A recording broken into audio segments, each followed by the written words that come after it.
just going to invite us to slow down a little bit. And we're going to just start by coming into our bodies, and then we'll go into a short breakout, which will just be a kind of checking in before we start the main session. Okay, so I'd like to invite you to sit in a dignified posture, like a queen or a king.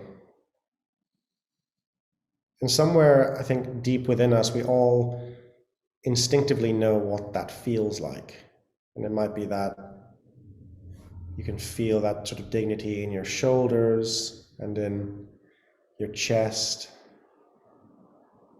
A slight kind of curve of your lower back, not slouched forward or leaning back. Somewhere in a nice, balanced middle position.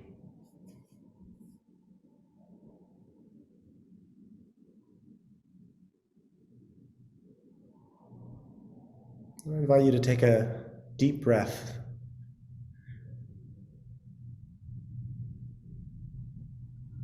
Just at your own pace, deep breaths in, letting your out breath leave your body without being pushed out. Just letting it go.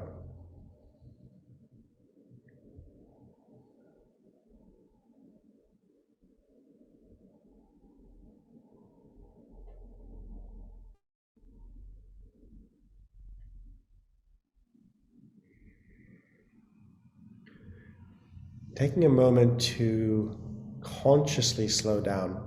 It might be that you've been doing things all day.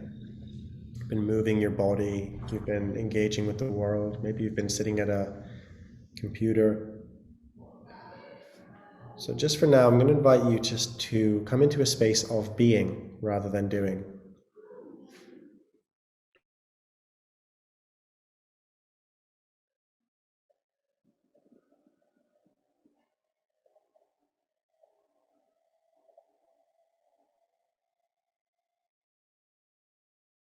When we're being, there's nothing really that we have to do. Nowhere to go, nothing to fix or solve. Just taking a few moments to just relax into that if you'd like to. Just really arriving here.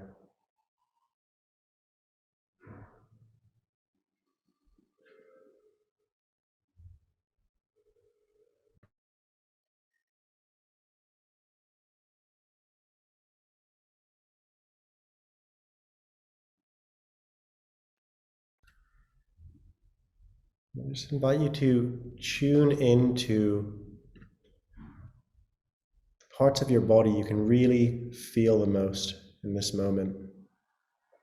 It feels most present and alive.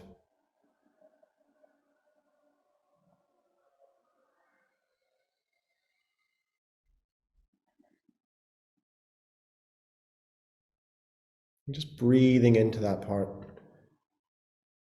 almost deepening your presence, kind of using it as an anchor to bring yourself right here and right now.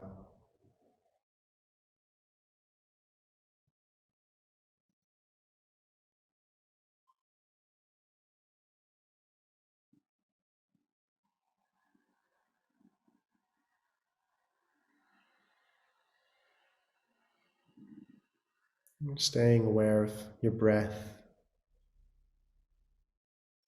staying aware of that part of your body, seeing if you can become aware of your whole body in this moment. Be conscious of where you perceive your body to begin and end.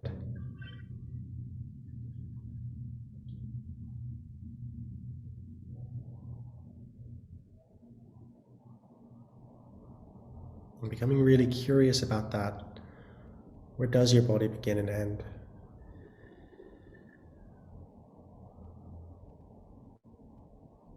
What do you notice when you feel into that?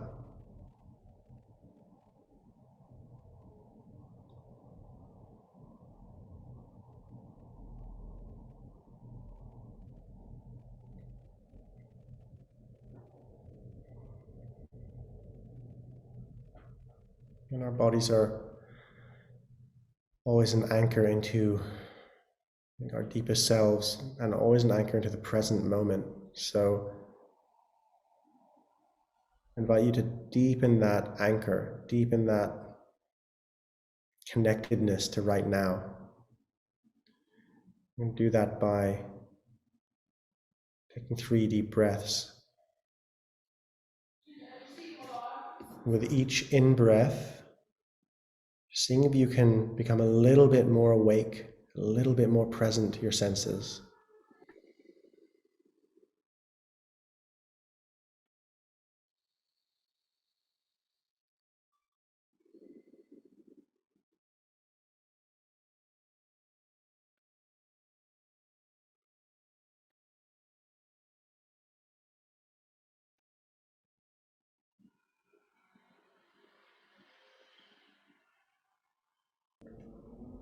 We'll do one final breath to just end this opening meditation.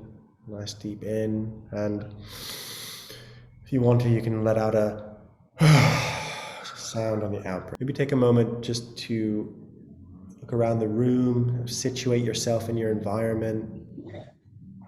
Notice the wonderful group we're here.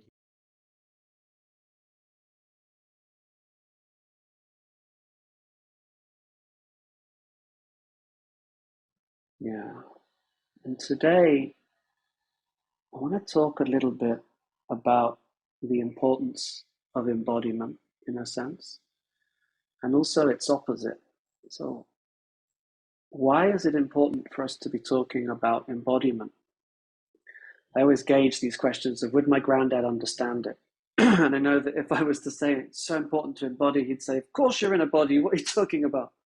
That would be his basic response, I think, at first. So one of the ways of understanding this for me is, how do I respond to a given moment? And there is something called polyvagal theory, which I'm sure a lot of you have heard because Ali and David have mentioned it a lot already on Rebel Wisdom. When I first heard about polyvagal theory, it gave me a framework to really understand how my body is responding to given moments. And working as a body-based therapist, as a somatic therapist, gave me a very clear somatic understanding of how our bodies react in different ways and how, in certain contexts, we can get stuck. And how we can get stuck, and we can get stuck and really feel hopeless, without energy, disconnected, depressed. I saw in the video that came out for this embodiment and flow course, somebody in the notes on YouTube in the chat underneath, somebody wrote, "Oh, it's so important to talk about depression, and depression hasn't been mentioned in the video." And I think he had a really good point, he or she, because the freeze response when it kicks in, its purpose is to protect us from the intensity of what we're feeling in that given moment. It's also it has the purpose of giving us a moment before we decide what we're supposed to do. So before recognizing what do I need to do based on what's happening in my life, is it safe? Can I respond? Can I flow? Should I prepare myself to defend? Should I run away as fast as possible?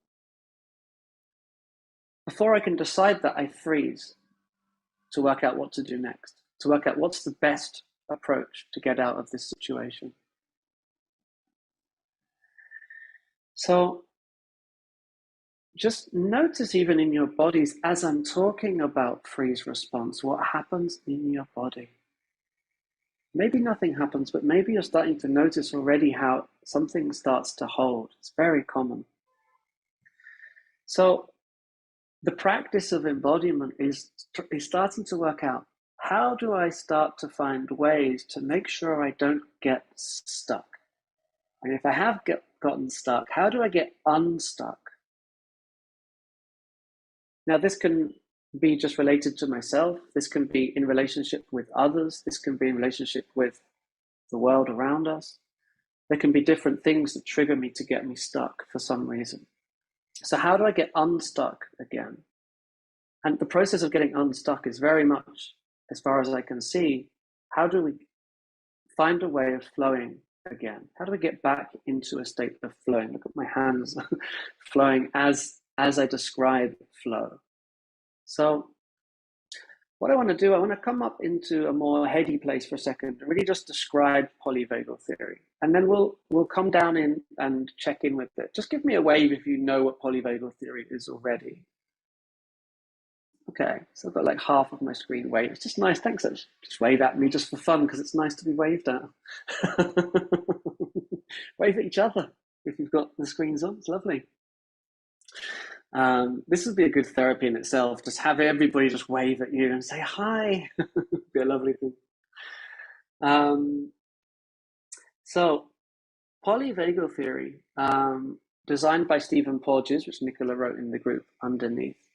Stephen Porges is a scientist, researcher, studying physiology, then the relationship between physiology and neurophysiology, between our nervous system and our physiological states, and then between our psychology, our physiology, and our nervous system. So psychoneurophysiology rolls off the tongue simply. And what he came up with through his study is that there is a system, a hierarchical system in our nervous system of responses to any given situation. The oldest response is the freeze response, which is shared with fish. So a fish swimming along sees a potential threat and just stops still. And the hope is I won't get seen. The danger passes and then I can carry on and swim on. This is the oldest system that we have. So it's the freeze response. We stop, we hope we don't get seen, we wait for the danger to pass, and then we carry on, hopefully. The next system up in our evolution, in our phylogenetic evolution, is our fight-flight system. So we're swimming along, when we pause, can pause, and then we decide the best thing to do is actually to get out of here as quick as possible, and off we go. So we run off or we swim off as fast as possible. That was the next response. And then the response after that is our fight response. So we're swimming along, we see that we feel or we sense the potential danger of the situation. And rather than thinking I have to escape, or rather than feeling I have to escape, the feeling is I can actually win this. I'm going to prepare myself to fight. And so the body prepares itself to fight. It sends blood very quickly up, and oxygen up into our arms, into our shoulders, into our jaws, so that we're ready to fight to get out of the situation. Freeze at the bottom, flight, fight, and finally at the top of this is our social engagement system, which is a system shared with all other mammals. So cats and dogs and dolphins, we can read each other's emotional states based on the cues that we're giving to each other in our face. So if you see somebody with a big smile on your face, that probably, you can guess that they're probably feeling kind of happy. And if you see them with a sad face, you can probably guess that they're feeling kind of sad, and so on and so forth. And so our nervous system is tracking these responses the whole time. How safe is this situation? So this whole system is an automatic system. It's part of the autonomic nervous system. And it's always tracking how safe is this given situation. Is this a potential life threat? Do I need to freeze? Do I need to prepare myself to fight or to flight? Or is this a totally safe situation where I can connect? Yeah. So it's good to know this on the one hand. The thing that really impacted me about this is it always does the most efficient thing. It always chooses the most intelligent, most efficient response to a situation. So if my nervous system has a tendency to freeze, it's probably because the patterns of stories, the patterns of experiences that I went through, the best way to get through those experiences was by freezing. Similarly, if I have a tendency to be in a fight-flight state, high anxiety, I'm prepared for action at any point, it's probably because it was the best way for my nervous system to be, to survive.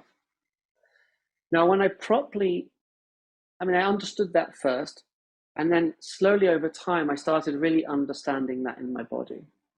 And the real understanding that the nervous system has always done the most efficient thing led to the deepest sense of okayness with who I am and how my system works that I have ever felt. And a real sense of, oh, we're not broken. Nobody's broken. We're just very, very well adapted. And effectively, or occasionally, or often, we're very well adapted to bad situations. And so our system is functionally maladapted. But it's so intelligent. It's so deeply, deeply intelligent. I really fell in love with the wonder of us and how we work. So I wanted to frame that first of all. And I'm curious if we just drop back into the body again. So just take a moment just to come back to your own body. Notice your own feet again. Notice your body. Notice your breathing pattern right now. Notice your body's temperature. Notice what happened just by listening to me talking about these different responses.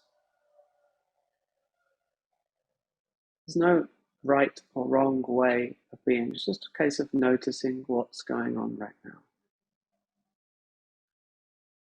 And briefly, what I want to do is, on purpose, I'm going to just trigger our nervous systems a little bit into different states. And then we're going to practice coming out of them. Okay? So,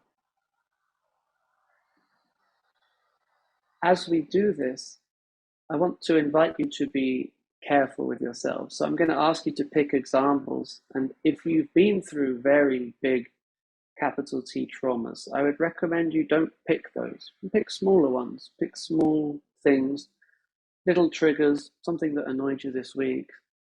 It's things that are more manageable. Yeah. So if it's okay with you all,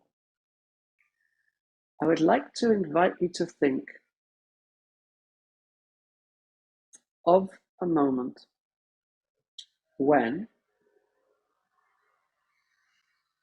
you had no idea how to respond and got stuck.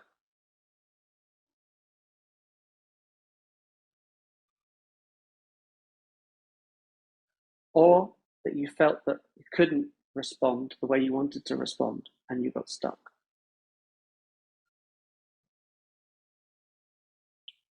Or that you felt that you wanted to say something, but you felt you couldn't say it for some reason and you got stuck.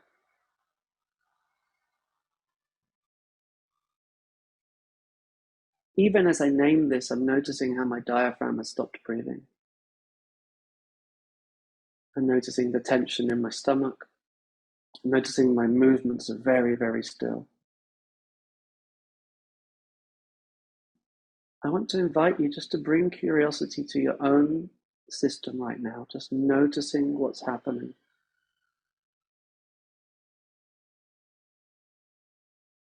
Because these moments just appear out of the blue in life. We suddenly get stuck. Just notice what stuckness feels like in your body. Yeah. Can I invite you just to put in the chat what that's like? Just with a word or two.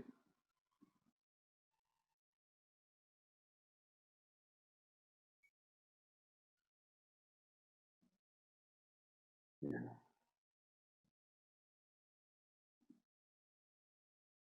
Yeah.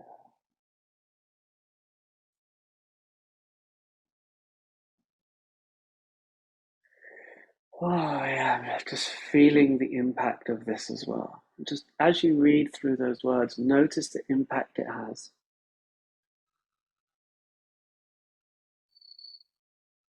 Yeah. Oh, thank you for sharing. Just reading through them.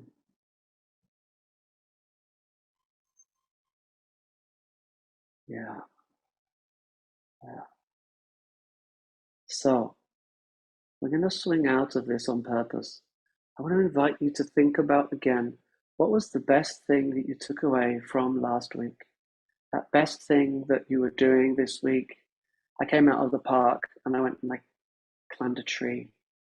I've set a little thing for myself for every day I was going to do my 10,000 steps and I was going to go and climb a tree. So every day I went into a park. I live in East London. I went and climbed a tree, and sometimes I just sat up in the tree and just listened to the birds from up in the trees and looked out. Just think again, what was the best thing that I was doing? Just notice what starts to happen in your body just as you start to just think even about that. Yeah. I'm noticing my own ability to reconnect with all of the screens in each of you.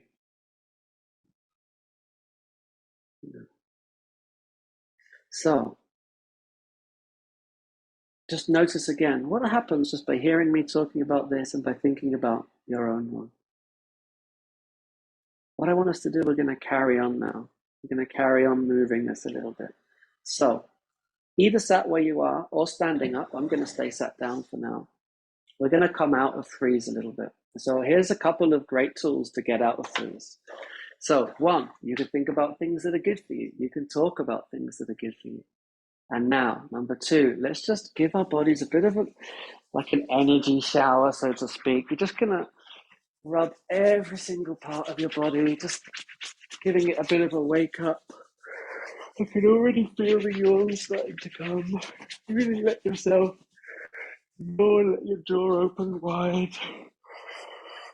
And really, you can go as fast as you want to, or you can go as slow as you want to. Just work out what feels best for you and each part of your body.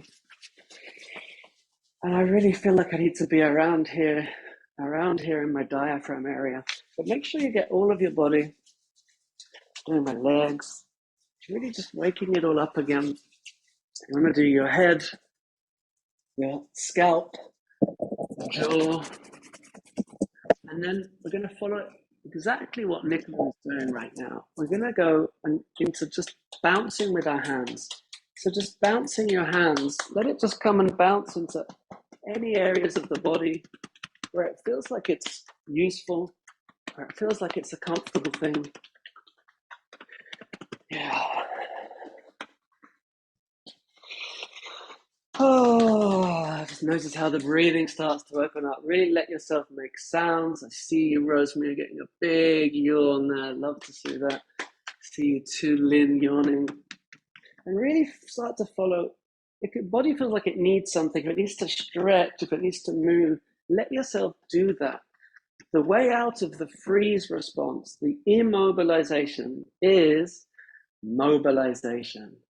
This is why it's so important that we are moving, that we have moving practices, moving disciplines. Yeah. So take a moment or two, as long as you need for that. And we're just going to come back to stillness. Oh, I'm just going to notice again what's happening now. So we've purposefully started in a nice connected place. We've taken ourselves down into freeze and we've mobilized ourselves back. And I'm wondering just how you're doing now. Yeah, take a moment again just to check in. What's it like now? I can feel all of the aliveness back in my shoulders and my arms.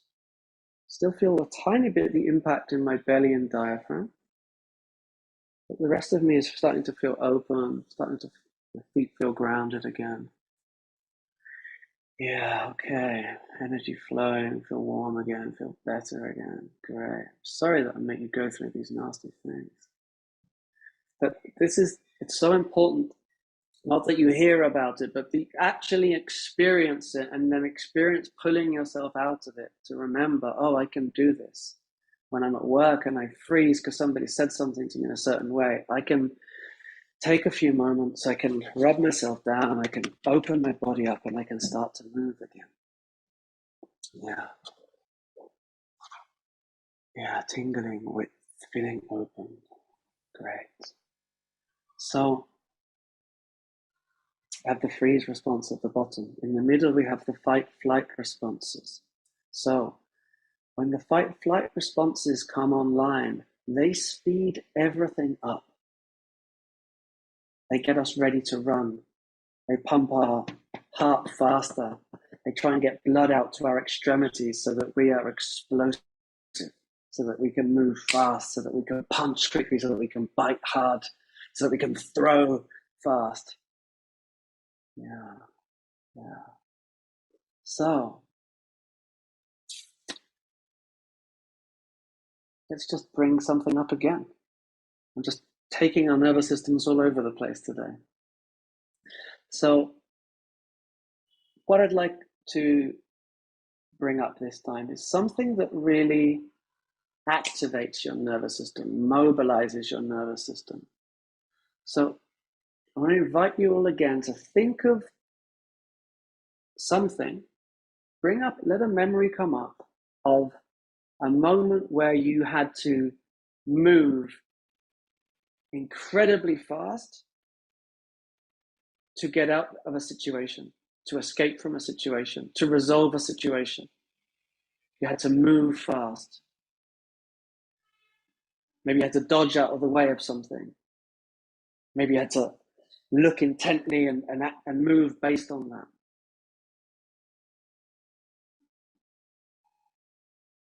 Yeah.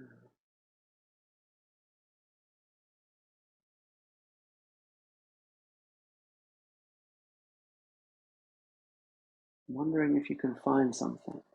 A moment where I had to be incredibly fast in my movements, or incredibly precise.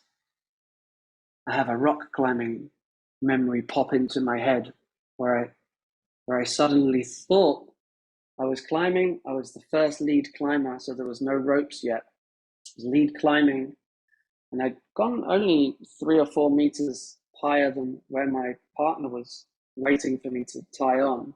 And a piece of the rock face came off in my hand and fell. And I was suddenly with the feeling that I'm going to fall. It was only 3 or 4 meters, but he was on a ledge of about a meter wide, and there was a very, very big drop past him. So this fear came over me of, if I am not absolutely precise, I'm falling on him, and we're probably both falling down that ravine. And instantly my whole body just came instantly fully alive, and every single movement of my body was done with such precision and what's the word? I mean, flow, but such precision and absolute clarity in movement that like every single part of me was fully alive for a moment or so as I was making my way off that rock face that felt very dangerous. Accuracy is a great word. Thank you, Pierre. Yeah. So if you found a story or just hearing that story, notice what happens in you. Notice what happens in your body.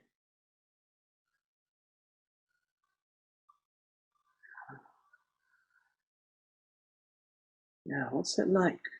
What's happening in your body now? And I'm noticing that my vision, especially, is incredibly precise. It's like I can see you, Emil. I see you, Rob. I can suddenly see each of these screens with such detail. Blood flowing everywhere. Yeah, Emil, what does that feel like? The idea that there is blood flowing everywhere, which is probably true, what does it actually feel like that makes you say that? Yeah, sharp. I notice that I'm even biting my lip and feel the sense of excitement, things together. Restless hands and brain, needles in my body, yeah. Could jump up and instantly do anything. Okay. Vibrations in my hands. This is great. So when the fight-flight system comes online, if we feel safe, it's exciting. If we feel unsafe, it can be incredibly anxiety-producing. Can be. So it can have either side to it, excitement or anxiety. Excitement or anxiety. The question is, can I harness it? Can I really feel safe playing with that energy and turning it into excitement? Yeah, it gives me a sense of agency and control. So there's lots of things we can do with this. Let's just do a really simple one to start with. Find something you can squeeze. So I'm just going to use the edge of this desk here. Just find something you can squeeze. And quite slowly and intentionally, I'm just going to invite you to slowly just squeezing into the table. Keep holding it, squeezing it, squeezing it, squeezing it, and then very slowly releasing it, releasing it, releasing it, releasing it, releasing till it feels fully released. And we'll just repeat that. Just do that again, very slowly, squeezing it, squeezing it, squeezing it, squeezing it, and then very slowly releasing, releasing, releasing. Yeah. Just noticing what's happening in your nervous system, what's happening in your body just by doing this, by squeezing slowly and then by releasing slowly. Yeah. What happens doing that?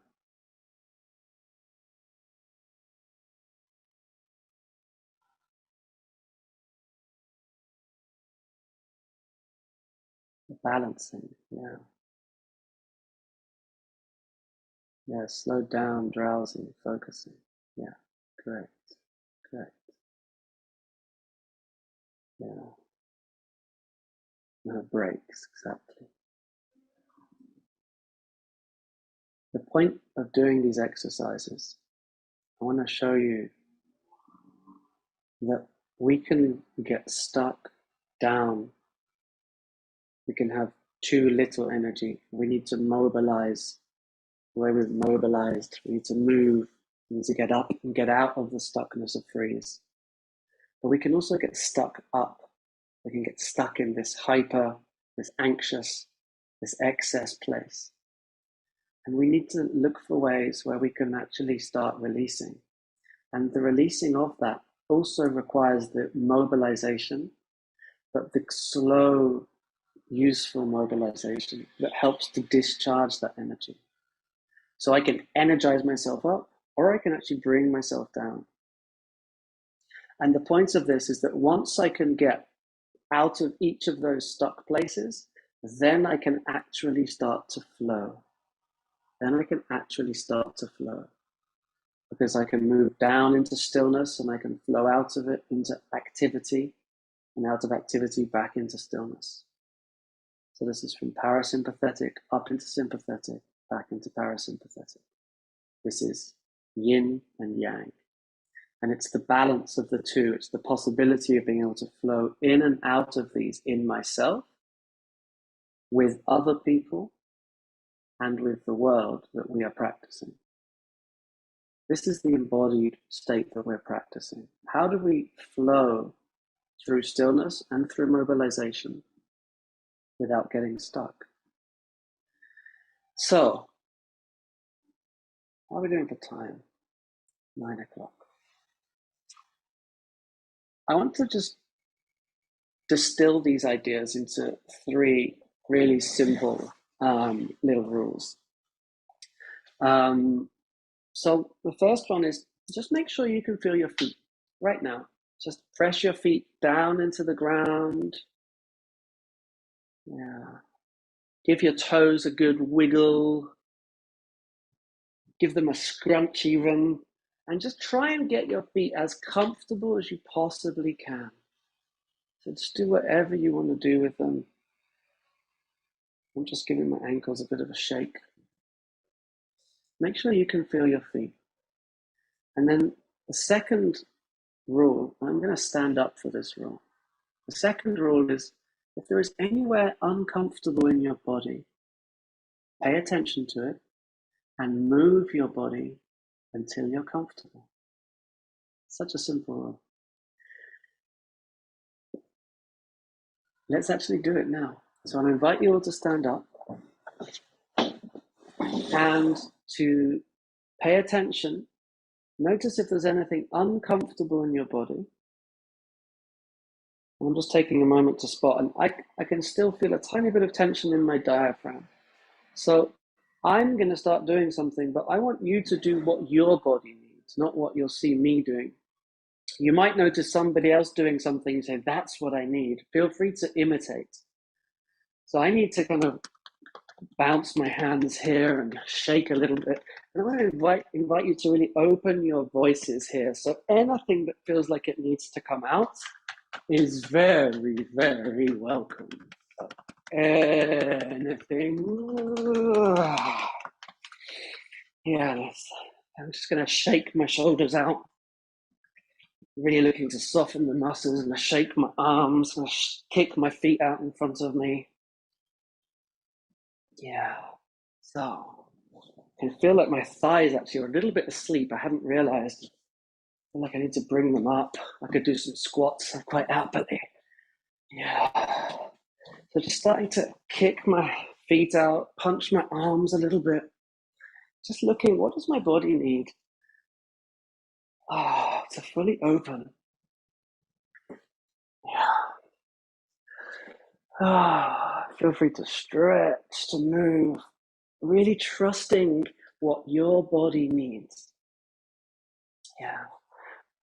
And the third and final rule is the simplest and the hardest. It's, if you feel tired, rest until you feel re-energized.